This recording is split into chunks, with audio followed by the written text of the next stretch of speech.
श्रीधर शर्मा नेपाल से अपने बच्चों को लेकर आए थे आईएएस बनाने।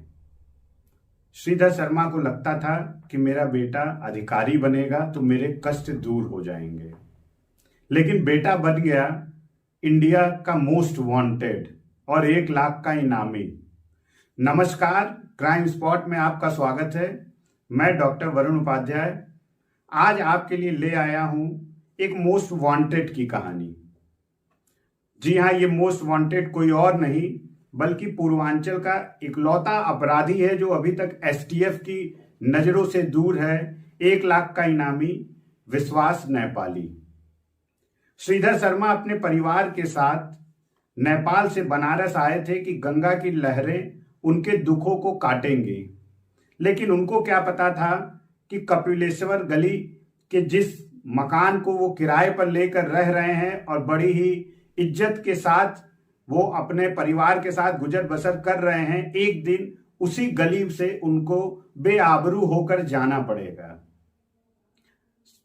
श्रीधर शर्मा का बड़ा बेटा विश्वास नेपाली बचपन से ही स्कूल में मार पिटाई और छिनैती करता था, जिससे कि त्रस्त होकर श्रीधर शर्मा को लगा कि अगर हम काशी में जाकर बस जाएं तो शायद वहां हमारे बच्चों की शिक्षा दीक्षा अच्छी हो जाए। लेकिन होनी को कुछ और ही मंजूर था। विश्वास नेपाली यहां घाटों के मल्लाहों के साथ दिन भर गांजा और चरस के नशे में मदहोश रहता था। पैसे कमाने की ललक उसके अंदर इतनी बढ़ गई थी कि वह किसी हद तक जाने को तैयार था। एक दिन 2001 में उसने कुछ लोगों से पैसे के लिए मारपीट किया और मामला भेलूपुर थाने में दर्ज हुआ। भेलूपुर थाने की पुलिस विश्वास नेपाली को घसीटते हुए घर से थाने ले गई और काफी पिटाई के बाद उस मामले में जमानत पर विश्वास नेपाली छूटकर घर आया। अब विश्वास नेपाली के दोस्तों और घर वालों को लगता था कि शायद विश्वास नेपाली सुधर जाए, लेकिन विश्वास नेपाली सुधरने वाला नहीं था। अभी इस घटना को कुछ ही दिन बीते थे कि विश्वास नेपाली ने घाटों पर एक रंगदारी का पोस्टर बनाकर लगा दिया। चूंकि अंग्रेजी में महारत हासिल थी और कंप्यूटर का ज्ञान बहुत अच्छा था, तो स्वयं ही मैटर बनाकर प्रिंट आउट कर घाटों पर चिपका दिया। इस घटना से पुलिस के होश उड़ गए। हालांकि पुलिस इसमें बहुत कुछ नहीं कर पाई। इसी का नतीजा था कि कुछ दिन बाद विश्वास नेपाली के नाम से एक और एफआईआर कोतवाली में दर्ज हुई। 2003 में विश्वास नेपाली ने विशेषरगंज के दाल के व्यापारी अग्रवाल बंधु से रंगदारी मांगी। विश्वास नेपाली ने अग्रवाल बंधु को फोन किया और अपना नाम बताते हुए कहा कि यदि जिंदा रहना चाहते हो तो 2 लाख रुपए तुरंत पहुंचा दो। अग्रवाल बंधु ने इस धमकी को बहुत हल्के में लिया और जाकर थाने में एफआईआर करा दिया। कोतवाली में मुकदमा दर्ज हुआ और पुलिस तुरंत सक्रिय हुई। चूंकि व्यापारियों का मामला था और पूर्व में भी कुछ घटनाएं घटित हो चुकी थी, तो पुलिस तुरंत सक्रिय हुई और विश्वास नेपाली की तलाश में जगह जगह छापेमारी की। विश्वास नेपाली तो हाथ नहीं लगा, लेकिन उसके पिता को पुलिस पकड़कर थाने ले आई और पुलिस ने अपने तरीके से उनसे पूछताछ की और पूछा कि बताओ विश्वास नेपाली कहाँ है। इसके बाद पुलिस ने पिता पर, श्रीधर शर्मा पर मुकदमा पंजीकृत किया और उनको जेल भेज दिया। जेल से छूटने के बाद श्रीधर शर्मा काफी अपमानित महसूस कर रहे थे खुद को और अपने परिवार के साथ वो दोबारा नेपाल चले गए। इधर विश्वास नेपाली बेखबर अपने अपराधी साथियों के साथ घाट के किनारे किनारे ही गुजर बसर कर रहा था, छुप के रह रहा था।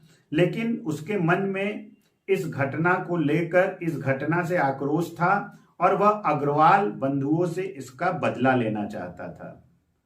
2003 की घटना है। सुबह सुबह अग्रवाल बंधु अपने दुकान पर जा रहे थे, तभी विश्वास नेपाली ने दिन दहाड़े उनकी हत्या कर दी।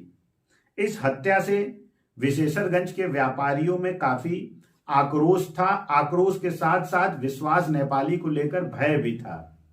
और सूत्र बताते हैं कि उसके बाद विश्वास नेपाली को कुछ व्यापारी रंगदारी भी देने लगे, क्योंकि उनका विश्वास पुलिस से कम और विश्वास नेपाली पर ज्यादा हो गया था कि अगर यह पैसे मांग रहा है तो छोड़ेगा नहीं, मार देगा। ये सारी चीजें चली रही थी। इसके बाद, इस घटना के तुरंत बाद, विश्वास नेपाली मिर्जापुर के अपराधी अनुराग त्रिपाठी उर्फ अन्नू और कृपा चौधरी के संपर्क में आया। इन दोनों लोगों ने ही विश्वास नेपाली को मुन्ना बजरंगी से मिलवाया और आगे यही विश्वास नेपाली मुन्ना बजरंगी का मैनेजर बना। अभी ये सारी घटनाएं चल रही थी, पुलिस का दबाव बहुत ज्यादा था। इसी बीच मुन्ना बजरंगी के इशारे पर विश्वास नेपाली ने बनारस की कचहरी में भेष बदलकर आत्मसमर्पण कर दिया। पुलिस चारों तरफ खोज रही थी, लेकिन विश्वास नेपाली कचहरी में आ चुका था। समर्पण के बाद अनुराग त्रिपाठी अन्नू पहले से ही बनारस जेल में बंद थे। विश्वास नेपाली के पहुंचते ही उनकी सत्ता में और वृद्धि हो गई। अब विश्वास नेपाली चुनाव लड़ने की सोच रहा था। बहुत ही महत्वाकांक्षी व्यक्ति था। एक सीढ़ी पे पैर रखते ही दूसरी सीढ़ी चढ़ने के फिराक में रहने वाला विश्वास नेपाली अभी चुनाव के लिए सोच ही रहा था कि उसका टकराव जेल में बंद एक दूसरे अपराधी बंसी यादव से हो गया। बंसी यादव भी बनारस के जेल में अपनी एक अलग सत्ता चला रहा था। बंसी यादव अनुराग त्रिपाठी और विश्वास नेपाली को कुछ नहीं समझता था। पूर्व में भी मारपीट की नौबत आ गई थी। जेल के अधिकारियों ने किसी तरह इनको छुड़ाया था। इसमें एक महत्वपूर्ण घटना यह हुई कि बंसी यादव की जमानत हो गई। अब बंसी यादव जमानत हो गई, जेल से छूट रहे थे।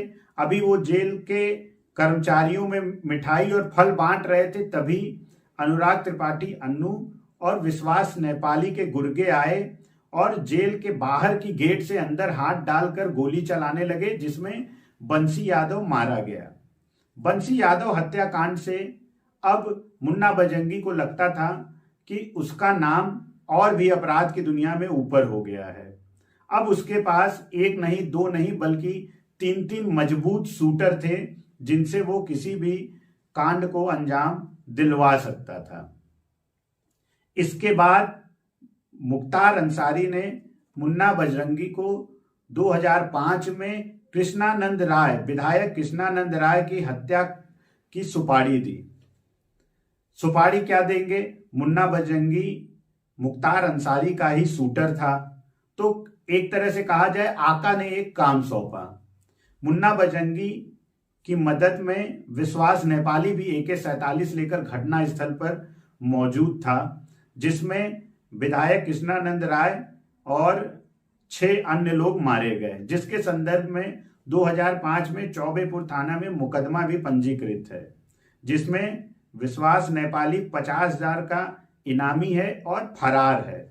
STF को आज भी विश्वास नेपाली की तलाश है, लेकिन विश्वास नेपाली नेपाल में बस गया है, छोटे भाई को व्यवसाय में लगा दिया है, बहन की शादी कर दी है और खुद भी नेपाल और थाईलैंड में व्यवसाय में जुड़ा है, होटल खोल लिए हैं।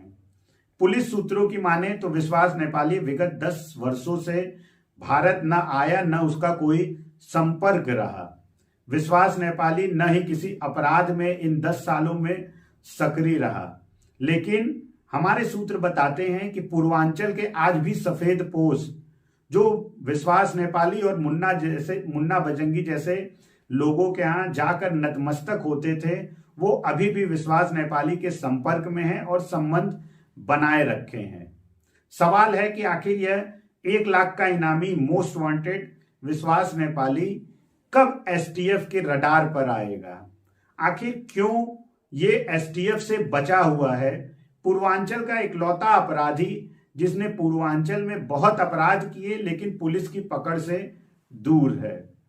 क्राइम स्पॉट में इस तरह की कहानियों को सुनने के लिए आप क्राइम स्पॉट से जुड़े रहें, सब्सक्राइब करें, लाइक करें। नमस्कार।